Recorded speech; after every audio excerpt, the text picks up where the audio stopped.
Terima kasih Pak Menko Perekonomian. Assalamualaikum warahmatullahi wabarakatuh. Pak Menko, kami akan menyampaikan terutama mungkin peranan dari APBN di dalam mendukung pertumbuhan ekonomi, penciptaan kesempatan kerja, dan pemerataan kesejahteraan. Seperti tadi telah disampaikan oleh Pak Menko Perekonomian, Indonesia tumbuh di kuartal kedua atau triwulan kedua 2025 dengan tingkat 5,12% year on year. Ini merupakan pertumbuhan meskipun dalam suasana dinamika global yang masih memunculkan ketidakpastian. Dukungan utama adalah dari konsumsi dan aktivitas investasi serta ekspor. Aktivitas dunia usaha ekspansif terutama di sektor manufaktur, kemudian perdagangan, transport, dan akomodasi makan serta minum. Pemerintah dalam hal ini kami dalam mengelola APBN akan mengoptimalkan peranan APBN untuk terus mendukung perekonomian melalui fungsi alokasi, distribusi, dan stabilisasi. APBN terutama terus diandalkan di dalam melakukan fungsi counter cyclical, terutama dalam jangka pendek waktu persepsi mengenai pelemahan ekonomi muncul, kami menggunakan APBN untuk terus mendukung dan memulihkan agar optimisme dan pertumbuhan ekonomi bisa terus terjaga stabil atau makin kuat. Stimulus ekonomi yang dilakukan oleh pemerintah juga menggunakan APBN secara sangat signifikan. Di dalam rilis BPS disebutkan konsumsi rumah tangga di triwulan kedua adalah tumbuh 4,97% year on year. Ini menunjukkan bahwa hal yang dilakukan oleh pemerintah menjaga inflasi tetap rendah di 2,18% ya di kuartal kedua. Lebih tinggi sedikit tapi masih di dalam range 2,5 plus minus 1. Dan juga pengeluaran masyarakat terutama untuk bidang transportasi, restoran, sejalan dengan mobilitas masyarakat terutama pada masa libur sekolah yang waktu itu memang merupakan target pemerintah untuk menstimulasi kegiatan ekonomi masyarakat melalui berbagai insentif yang diberikan termasuk tarif dari transport yang didiskon atau PPN-nya diturunkan sehingga pada masa libur sekolah dan hari besar keagamaan telah mampu untuk menstimulus perekonomian melalui insentif maupun signaling dari pemerintah dan support dari APBN. APBN juga memberikan kontribusi yang sangat signifikan untuk menjaga daya beli melalui tadi insentif diskon transport baik jalan tol dan juga APBN memberikan penebalan dari bantuan sosial. Ini cukup memberikan dukungan terutama untuk kelompok menengah bawah. Pemerintah juga memberikan bantuan subsidi upah. Ini langsung masuk ke dalam account-nya masing-masing pekerja formal dan tentu ini langsung menciptakan juga multiplier melalui konsumsi rumah tangga. Selain itu pada kuartal kedua dilakukan pencairan gaji ke-13 yang nilainya cukup signifikan lebih dari 37 triliun. Konsumsi pemerintah di kuartal kedua menurut BPS masih negatif yaitu kontraksi 0,33%. Hal ini karena tahun lalu Januari hingga Juni pengeluaran pemerintah pada masa pemilu itu tumbuh hingga di atas 12%. Jadi kalau sekarang masih kontraksi itu karena baseline-nya tahun lalu cukup tinggi. Meskipun demikian sebetulnya kami mengharapkan di kuartal kedua sudah mulai positif. Estimasi kami sebetulnya di sekitar 0,2, jadi BPS mengeluarkan dengan kontraksi 0,33, ini berarti kita harus bekerja lebih keras dari seluruh kementerian lembaga serta Pemda untuk bisa mengakselerasi belanjanya.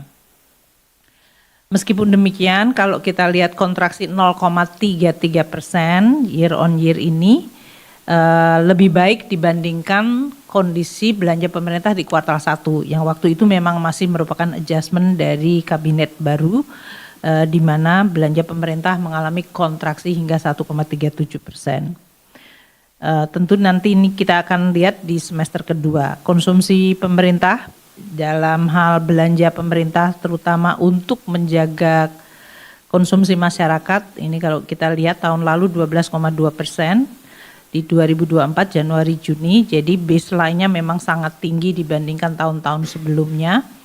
Jadi kalau sekarang ini hanya tumbuh 0,6 oleh BPS masuk dalam bentuk kontraksi 0,33. Kita lihat dari sisi belanja, kita belanja pegawai masih positif, belanja 1%, belanja barang kontraksi 9,7, namun belanja modal ini tumbuhnya hingga 30% dan bantuan sosial, penebalan bantuan sosial memang tumbuh cukup tinggi yaitu 20,4%. Jadi dua hal ini yang masuk di dalam perhitungan growth dari triwulan kedua. Untuk menopang daya beli dan tadi mendukung masyarakat maupun dari sisi nanti belanja modal terutama investasi. Investasi yang tumbuh cukup tinggi 6,99%. Ini merupakan pertumbuhan tertinggi sejak triwulan 2 2021. Suatu pemulihan yang cukup tentu saja kita syukuri karena di kuartal 1 kami sudah merasa cukup khawatir bahwa pertumbuhan investasi itu hanya sedikit di atas 2%. Jadi dalam hal ini kenaikan 6,99 cukup merupakan suatu akselerasi dari investasi. Terutama tadi belanja modal baik dari pemerintah yang sudah akseleratif, BUMN, dan juga dari aktivitas investasi swasta. Kita harap ini menggambarkan adanya optimisme dan rencana untuk investasi ke depan, terutama ditopang dengan policy pemerintah untuk mempermudah iklim usaha, deregulasi, dan memperbaiki berbagai iklim investasi di Indonesia. Kita lihat investasi bangunan tumbuh 4,89, mesin tumbuhnya hingga 25,3%. Meskipun kontribusi untuk mesin di dalam total PMTB adalah 14%, tapi tumbuhnya sangat tinggi yaitu 25,3%. Untuk bangunan di 4,89 kontribusinya mungkin paling besar, makanya sering kita menggunakan proksinya adalah konsumsi semen karena bangunan itu memberikan kontribusi terhadap PMTB yang cukup besar. Untuk pembangunan infrastruktur dari proyek strategis nasional dan program prioritas pemerintah, seperti pembangunan sekolah rakyat, kemudian berbagai nanti di sektor perumahan, Pak Menteri Perumahan akan bisa menyampaikan sekolah rakyat 65 sekolah sudah dilakukan, nanti pembangunan dapur MBG ada 2.500 dapur dan pembangunan infrastruktur strategis lainnya. FLPP 147.000 sudah terrealisir dari 350.000 yang akan ditargetkan Menteri Perumahan. Itu semuanya memberikan kontribusi terhadap terutama 4,89 di sisi bangunan. Untuk mesin yang tumbuh 25,3%, terutama adalah barang import modal jenis mesin yang tumbuh 28,16% dari import kita. Ini baik di swasta maupun juga dari pemerintah. Belanja modal pemerintah tumbuhnya mencapai 30,37%, seperti yang tadi disampaikan di dalam belanja pemerintah, terutama juga pada peralatan dan mesin. Untuk realisasi investasi langsung yang mencapai 477,7 triliun, terutama didukung oleh PMDM, penanaman modal dalam negeri, yang tumbuhnya mencapai 30,5% year on year. Ini diharapkan akan meningkatkan optimisme di dalam iklim investasi domestik yang akan terus kita coba jaga.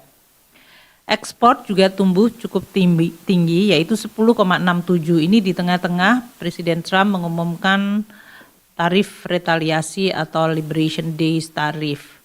Nampaknya ini menggambarkan adanya front loading ekspor ke Amerika Serikat. Jadi mumpung baru diumumkan, belum diberlakukan karena diberlakukannya baru Agustus tanggal 7 ini.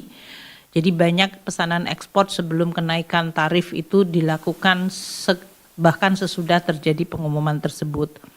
Ini menjelaskan mungkin sedikit dari pertumbuhan ekspor yang justru meningkat pada saat pengumuman di kuartal kedua. Kita nanti harus melihat secara hati-hati dampak keputusan dari Presiden Trump menetapkan 19% yang lebih rendah dari yang diumumkan awal.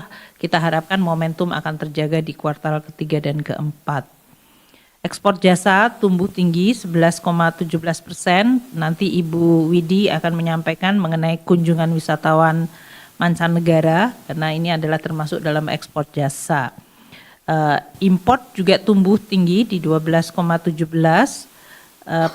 terutama untuk bahan baku dan barang modal. Ini juga memberikan optimisme bahwa import ini kemudian akan mendukung pertumbuhan terutama di sektor manufaktur pada kuartal selanjutnya. Untuk impor jasa, terutama mobilitas wisatawan mancanegara tumbuh 8,43%. Nanti Ibu Menteri Tourism Pariwisata akan bisa menyampaikan. Kalau dari sisi produksi, kami juga melihat suatu perkembangan yang positif untuk industri pengolahan yang merupakan kontributor terbesar, baik dari sisi perekonomian maupun dari sisi pajak, ini tumbuh 5,68%. Terutama akibat hilirisasi dan juga karena domestic demand yang meningkat. Industri logam dasar tumbuhnya bahkan 14,9%, terutama karena permintaan ekspor. Untuk industri makan dan minum tumbuhnya 6,2%, terutama untuk CPO dan minyak goreng. Kita harap ini juga MBG maupun dari sisi permintaan ekspor memberikan dukungan kepada growth di sektor manufaktur. Industri kimia dan farmasi tumbuh 9,4%. Ini juga karena berbagai ekspansi dari kesehatan, belanja pemerintah untuk sektor kesehatan juga meningkat dan ini juga diharapkan akan juga meningkatkan permintaan terhadap industri kimia dan farmasi. Untuk pertanian, kehutanan perikanan tumbuh 13,82%. Dipengaruhi karena tadi telah disampaikan oleh Pak Menko mengenai pergeseran tanaman pangan. Perdagangan tumbuh 5,37%. Ini didorong terutama untuk konsumsi kebutuhan rumah tangga dan aktivitas produksi lainnya. Konstruksi tumbuh 4,98 juga menunjukkan investasi di sektor bangunan yang tadi juga menjelaskan dari sisi PMTB. Dari pertambangan sudah mulai pulih meskipun tumbuhnya hanya di 2,03%, terutama karena hilirisasi sehingga memunculkan permintaan terhadap raw material. Untuk transport dan pergudangan tumbuh 8,52, ini terutama karena respons dari policy yang kita luncurkan Pak Menko ya waktu itu, yaitu pada hari libur dengan memberikan stimulus dalam berbagai diskon tarif yang kita berikan untuk transportasi darat, laut, dan udara. Bahkan sektor akomodasi makan dan minum tumbuh 8,04. Untuk informasi dan komunikasi tumbuhnya di 7,92. Nah, kami dari sisi APBN akan terus melakukan tugasnya untuk mengelola perekonomian dan menjalankan apa yang sudah direncanakan sehingga perekonomian diharapkan tetap bisa tumbuh terjaga di sekitar 5%. Paket stimulus yang telah diumumkan Pak Menko waktu itu bersama beberapa menteri, yaitu 24,4 triliun untuk menjaga daya beli, untuk penebalan kinerja dunia usaha dan stabilisasi ekonomi telah berjalan. Dari mulai diskon transport dengan melakukan PPN yang ditanggung pemerintah, penebalan bantuan sosial tadi 11,9 triliun, bantuan subsidi upah 10,72 triliun, ini semuanya tadi memberikan penjelasan mengenai tadi consumption maupun beberapa kenaikan dari beberapa sisi demand side. Kemudian untuk triwulan ketiga, kita akan terus masih ada 10,8 triliun stimulus aktivitas ekonomi yang akan terlaksana di triwulan ketiga, yang kita harapkan juga akan memberikan momentum pada bulan Juli yang baru saja kita lewati, dan nanti di bulan Agustus ini diharapkan momentumnya tetap terjaga. Beberapa yang memberikan optimisme tentu saja karena belanja pemerintah mulai terakselerasi. Makan bergizi gratis, nanti mungkin Pak Dadan bisa menyampaikan. Pembangunan sekolah rakyat ini juga akan 200, mendekati 200 akan mulai berjalan di bulan September, berarti seluruh renovasi rehabilitasi terjadi pada bulan Juli Agustus ini. Juga rehabilitasi sekolah yang dilakukan oleh Kementerian Pendidikan Dasar ini juga mulai terakselerasi di kuartal ketiga ini. Kemudian dari Menteri Perumahan FLPP nanti tadi akan terus diharapkan bisa terjaga mencapai 220.000 kuartal ketiga dan 350.000 di akhir tahun ini. Kami juga memberikan dukungan untuk stabilisasi harga pangan karena konsumsi penting sekali tadi. Jadi Bulog telah diinjeksi dengan 16,6 triliun untuk stabilisasi beras saja dan 5 triliun untuk stabilisasi harga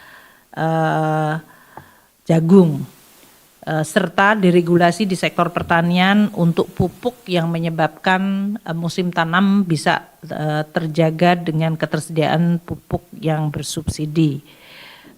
Kita juga menjaga iklim investasi agar tetap sehat dan kompetitif, terutama pemerintah akan juga setiap saat bersama dengan Menteri Perdagangan dan Menteri Perindustrian melakukan perlindungan industri dalam negeri dengan bea masuk tindakan pengaman atau BMTP apabila dibutuhkan.